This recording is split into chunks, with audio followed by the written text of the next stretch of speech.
የሆነ ሰው ደቡብ አፍሪካ እየተካሄደ ያለውን ነገር ሊያየውና ሊያስቆመው ይገባል። ምክንያቱም ይሄ ነገር ከቁጥጥር ውጭ እየወጣ ነው፣ ከእጃችን እየወጣ ነው።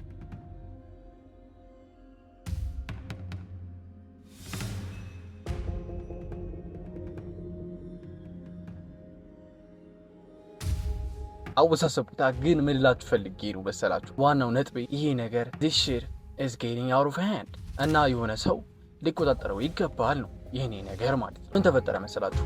ዛሬ ጁን 30 ቀነ ገደብ ተደርጎ ነበር። እስከ ዛሬ ድረስ በደቡብ አፍሪካ የሚኖሩ የውጭ ሀገር ዜጎች ከደቡብ አፍሪካ እንዲወጡ ተብሎ በተቃዋሚዎች የተቀመጠ ቀነ ገደብ ነው እና ምን ብሏል መሰላችሁ? እዚህ ቀን ድረስ ያልወጣ የውጭ ሀገር ዜጋ ለሚደርስበት ለማንኛውም አይነት ነገር ኃላፊነት አንወስድም ብሏል እና ይሄ ቀን ዛሬ ማብቃቱን ተከትሎ ተቃዋሚዎች አደባባይ ወጥተው እጅግ በጣም ትልቅ ረብሻ እየተፈጠረ ነው በዚህ ሰዓት የሚገኘው።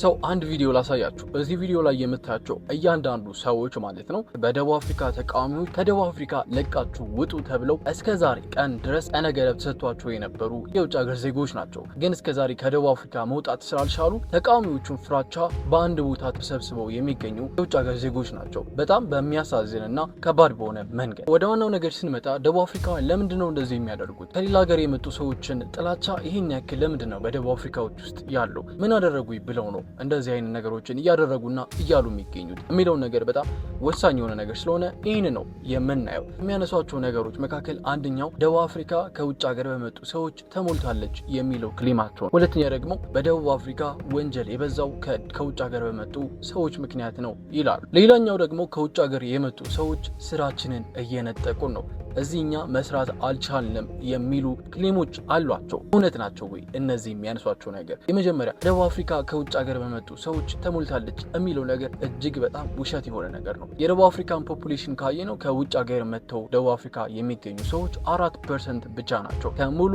ከ100% የደቡብ አፍሪካ ፖፑሌሽን እና ይሄ በጣም ትንሽ ቁጥር ነው። በዚህ ምክንያት ይሄኛው ክሌማቸው ውሸት። ሁለተኛው ደግሞ ከውጭ ሀገር በመጡ ሰዎች ምክንያት ነው በደቡብ አፍሪካ ወንጀል እጅግ በጣም የበዛው የሚሉት ነው። ይሄኛውም እጅግ በጣም ውሸት ነው። ምክንያቱም በጣም ብዙ ሪሰርች ተደርገው ነበር። በጣም ብዙ እስር ቤት የሚገኙ በጣም ወንጀሎችን የሚሰሩት ከውጭ ሀገር የመጡ ሰዎች ሳይሆን እዛው ተወልደው ያደጉ ደቡብ አፍሪካውያን ናቸው። በዚህ ምክንያት ይሄኛው ክሌማቸው ሙሉ ለሙሉ ውሸት እንደሆነ ማየት እንችላለን። ሌላኛው ደግሞ ስራ ነው። ከውጭ ሀገር የሚመጡ ሰዎች የኛን ስራ እየወሰዱብን የሚለው ክሌማቸው ነው። ይሄኛው አብዛኛው ውሸት ቢሆንም ግን ደግሞ ትክክል የሚያደርጋቸውም ነገር አለ። ደቡብ አፍሪካ በዓለም ዘንድ ከሚገኙ ሀገራቶች በጣም የስራ አጥ ቁጥር ያለባት ሀገር ነች። ቢሆንም ግን ስራቸውን ከውጭ ሀገር በመጡ ሰዎች በመነጠቃቸው ምክንያት ሳይሆን ትክክለኛ ምክንያት ሊሆን የሚችለው ደቡብ አፍሪካ ከአመታቶች ጀምሮ በጣም ደካማ የሆነ የኢኮኖሚ ግሮዝን ያላት እና በተጨማሪ በዛ ያለው ማህበረሰብ ያለው የትምህርት ደረጃ ምናምን እነዚህ ምክንያቶች ናቸው እንጂ ከውጭ ሀገር የመጡ ሰዎች